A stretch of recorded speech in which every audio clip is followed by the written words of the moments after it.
जय माता दी। आप सभी को कैसे हैं आप सभी। आशा करता हूँ आप सभी अच्छे होंगे, स्वस्थ होंगे। आज की इस वीडियो में मैं आपको लोना चमारी का एक शाबर मंत्र बताने वाला हूँ। देवी लोना चमारी के बारे में आप सभी जानते होंगे या कभी ना कभी आप लोगों ने इनके बारे में ज़रूर सुना होगा।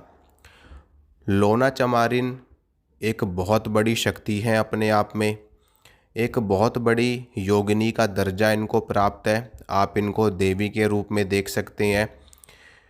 वैसे तो लोना चमारिन एक महिला तांत्रिक थी, लेकिन वो इतनी ज़्यादा सिद्ध थी, इतनी ज़्यादा शक्तियाँ उन्होंने प्राप्त कर ली थी कि उनको योगिनी का पद प्राप्त हो गया था। इसीलिए उनको लोना जोगन, लोना जोगिनी या फिर लोना चमारिन योगिनी के नाम से भी जाना जाता है। लोना चमारिन कामरूप कामाख्या की एक सिद्ध बहुत बड़ी तांत्रिका थी और ये इस्माइल योगी की शिष्या थी। लेकिन शक्तियों और सिद्धियों के मामले में ये अपने गुरु से भी ऊपर पहुंच चुकी थी। इसीलिए इनको बहुत ही बड़ा सिद्ध माना गया है। आज भी कामरूप कामाख्या प्रदेश में लोना चमारिन के नाम से अलग ही तंत्र विख्यात है, अलग ही प्रकार का तंत्र चलता है और लगभग लगभग सभी मंत्रों में लोना चमारिन की दुहाई, लोना चमारिन की आन या फिर इनकी नाम से मंत्रों को चलाया जाता है। वशीकरण के कई मंत्रों में इनकी दुहाई दी जाती है, इनकी आन दी जाती है। या फिर शाबर मंत्रों में अगर लोना चमारिन की दुहाई लगा दी जाए, आन लगा दी जाए, तो वो मंत्र बहुत ही तेज कार्य करते हैं और तुरंत ही अपना प्रभाव दिखाते हैं। लोना चमारिन और भी कई प्रकार की थी, लेकिन जो कामरूप कामाख्या प्रदेश की लोना चमारिन थी वो सबसे बड़ी सिद्ध थी, सबसे बड़ी तांत्रिका थी। इसीलिए इनके मंत्रों को आज भी लोगों के द्वारा सिद्ध किया जाता है और आज भी इनको पूजा जाता है देवी के रूप में, योगिनी के रूप में। मैं आपको इनका एक शाबर मंत्र बताने वाला हूँ और इस मंत्र की साधना की विधि भी मैं आपको बताऊँगा। लेकिन लोना चमारिन की साधना बिना गुरु के नहीं करनी चाहिए।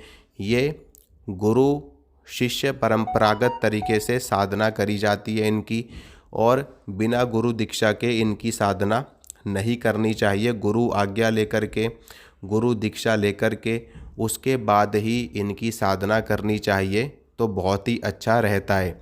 हालांकि इनकी साधना बिना गुरु के भी सफल होती है, बिना गुरु के भी सिद्ध होती है, लेकिन कई बार ये साधकों के सामने प्रत्यक्ष आ जाती हैं और ऐसे समय पर गुरु का आशीर्वाद ना होने के कारण से या गुरु के द्वारा दिया गया ज्ञान ना होने के कारण से जो साधक हैं वो इनको देख करके विचलित हो जाते हैं और घबरा जाते हैं और हार मान लेते हैं।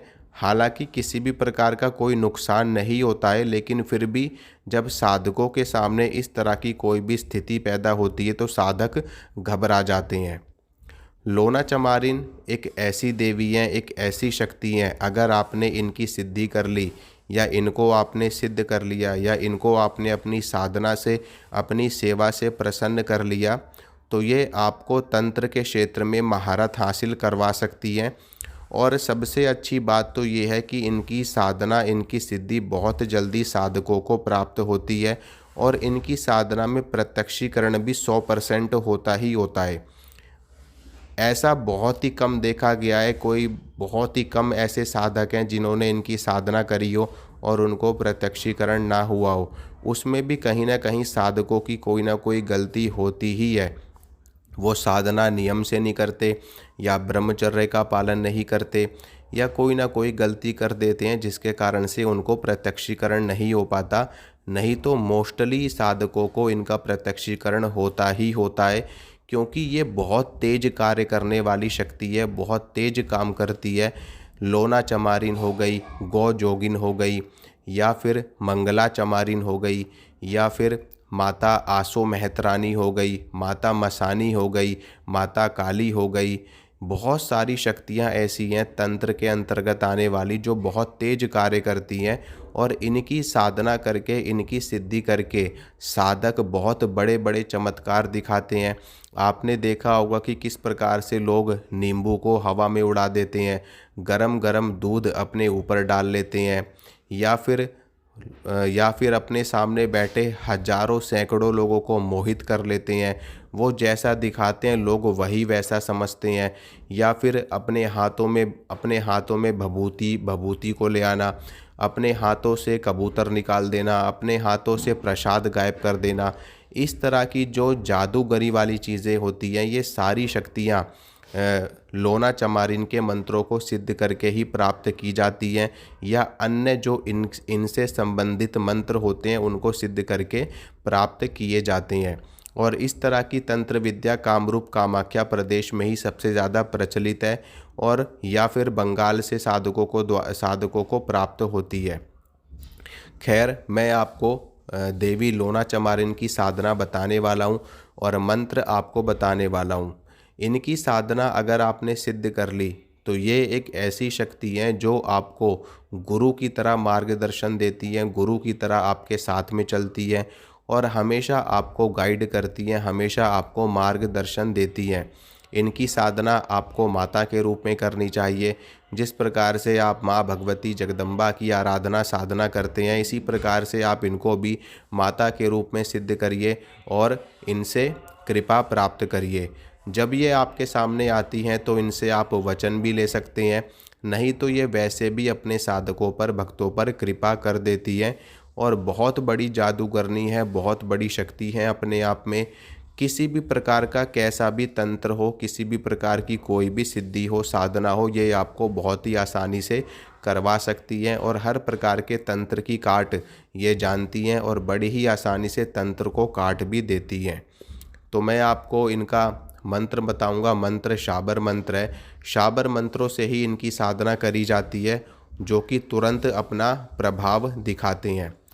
तो सबसे पहले मैं आपको मंत्र बता देता हूँ, फिर उसके बाद में मैं आपको साधना की पूरी विधि बताऊंगा। अगर आपके ऊपर गुरु का आशीर्वाद है, गुरु की कृपा है, गुरु आज्ञा है आपको, तो आप इस साधना को कर सकते हैं, या फिर भगवान शिव को गुरु मान करके ही इस साधना को करें। लेकिन फिर भी मेरा सुझाव आपको यही है कि अपने आप से इस साधना को ना करें, अपने गुरु से आज्ञा लेकर के, अनुमति लेकर के, आशीर्वाद लेकर के उसके बाद ही आप इस साधना को करें, तो आपको जल्दी सफलता प्राप्त होगी और कोई भी प्रॉब्लम या कोई भी दिक्कत परेशानी आपको नहीं आएगी। तो सबसे पहले मंत्र बताता हूँ, मंत्र सुनिए। मंत्र इस प्रकार है।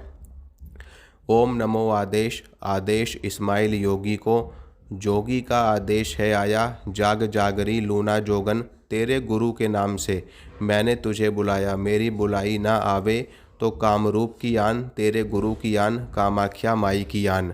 मंत्र एक बार फिर से बोल देता हूँ। ओम नमो आदेश। आदेश इस्माइल जोगी को, जोगी का आदेश है आया, जाग जागरी लूना जोगन, तेरे गुरु के नाम से मैंने तुझे बुलाया, मेरी बुलाई ना आवे तो कामरूप की आन, तेरे गुरु की आन, कामाख्या माई की आन। ये शाबर मंत्र है, इसको मैं डिस्क्रिप्शन बॉक्स में डाल दूंगा, वहाँ से आप लोग इस मंत्र को देख सकते हैं। अब मैं आपको साधना की विधि बताता हूँ। देखिए, देवी लोना चमारी की साधना आप शुक्ल पक्ष में कर सकते हैं। शुक्ल पक्ष का शुक्रवार हो, या फिर होली का समय हो, दिवाली का समय हो। होली दिवाली के समय में एक दिन में ही इनकी सिद्धि हो जाती है, और सामान्य दिनों में इनकी साधना आपको 11 दिन, 21 दिन या फिर 41 दिन तक करनी पड़ सकती है। वैसे इनकी साधना बहुत जल्दी सिद्ध होती है। तीसरे दिन, चौथे दिन ही इनका प्रत्यक्षीकरण हो जाता है साधकों को। अगर आप सही विधि विधान से साधना करते हैं, एकांत में साधना करते हैं, तो इनका प्रत्यक्षीकरण आपको तीसरे चौथे दिन ही हो जाता है। लेकिन फिर भी आपको पूरे के पूरे 11 दिन या 21 दिन की साधना करनी पड़ती है।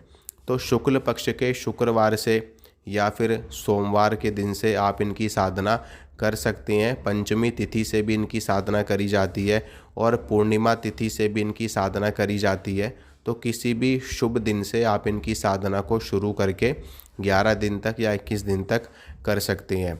इनकी साधना में आपको जिस प्रकार से आप देवी का पूजन करते हैं इसी प्रकार से इनका पूजन किया जाता है। नारियल, चुनरी, 16 श्रृंगार देवी को अर्पित किया जाता है और साथ में दूध से बनी हुई सफ़ेद रंग की मिठाई का भोग लगाया जाता है। मीठा पान भोग लगाया जाता है और लौंग इलायची का भोग लगाया जाता है, बतासे का भोग लगाया जाता है। इनकी साधना 2 तरीक़ों से करी जाती है। तामसिक रूप से भी इनकी साधना होती है और सात्विक रूप से भी। तामसिक रूप से सबसे ज़्यादा इनकी साधना करी जाती है और क्योंकि तंत्र में सबसे ज़्यादा तामसिक रूप ही चलता है और क्योंकि ये तंत्र की देवी हैं, एक तांत्रिक महाशक्ति हैं अपने आप में, तो इनकी साधना तंत्र में तामसिक रूप से सबसे ज़्यादा करी जाती है। लेकिन अगर आप सात्विक प्रकृति के व्यक्ति हैं, आप वैष्णव हैं या आप सात्विक हैं, आप तामसिक साधनाएं नहीं करते, तो आप सात्विक रूप से भी इनकी साधना करके सिद्धि प्राप्त कर सकते हैं। तो जो मैंने आपको भोग बताया है, ये भोग आपको देवी को लगाना होता है पहले दिन और साधना के आखिरी दिन, ठीक है। बाकी डेली आप इनको बताशे का, लौंग इलायची का भोग लगा सकते हैं, मिश्री का भोग लगा सकते हैं या फिर 2 पीस सफ़ेद रंग की जो बर्फ़ी होती है उसका भोग आप इनको लगा सकते हैं रोज़। इनकी जो साधना होती है वो रात्रि काल में ही करी जाती है। कम से कम 9 बजे के बाद में आपको इनकी साधना पर बैठना होता है। डेली आपको इनके मंत्र की कम से कम 5 माला करनी होती है। वैसे तो 1 माला पे भी इनकी सिद्धि हो जाती है, लेकिन फिर भी पूर्ण सिद्धि आपको प्राप्त हो इसलिए कम से कम आपको 5 माला जाप इनके मंत्र की करनी चाहिए। रुद्राक्ष की माला पे आप इनका जाप कर सकते हैं। इसके अलावा आप स्फटिक की माला से भी इनका जाप कर सकते हैं, ठीक है।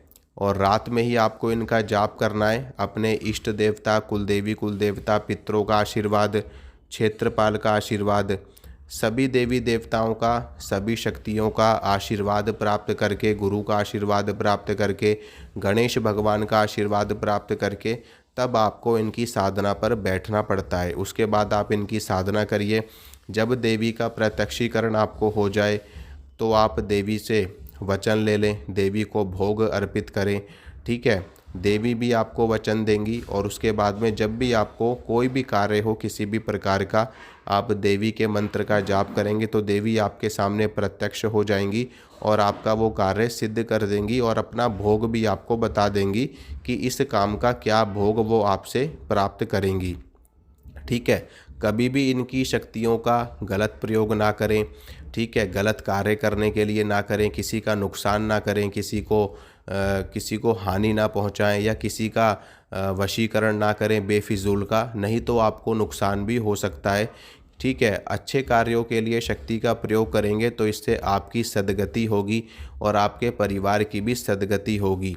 अन्यथा ये सभी तंत्र की शक्तियां हैं, ये अगर आपको कुछ प्रदान करती हैं तो आपका नष्ट भी क्षण भर में कर देती हैं। इसलिए किसी भी प्रकार की शक्ति को प्राप्त करने के बाद में गलत कार्य या गलत प्रयोग नहीं करना चाहिए, ठीक है। तो आप साधना करिए, मंत्र मैं डिस्क्रिप्शन में डाल दूंगा।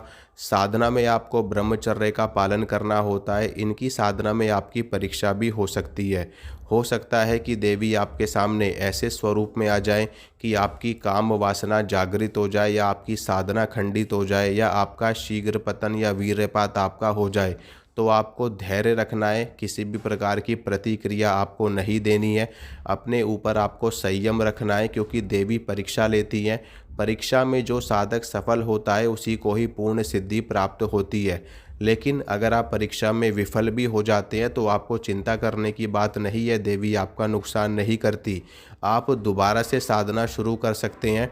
एक बार अगर आप विफल भी हो गए तो आप दूसरी बार में ज़रूर सफल हो जाएंगे साधना में और आपको देवी की पूर्ण कृपा, पूर्ण सिद्धि प्राप्त हो जाएगी। तो इस प्रकार से आप देवी लोना चमारिन की साधना को सिद्ध करके अपने कार्यों को सिद्ध कर सकते हैं और उनकी पूर्ण कृपा, पूर्ण आशीर्वाद प्राप्त कर सकते हैं। माँ भगवती आपका मंगल करे, आप सभी का कल्याण करे। जय माता रानी की।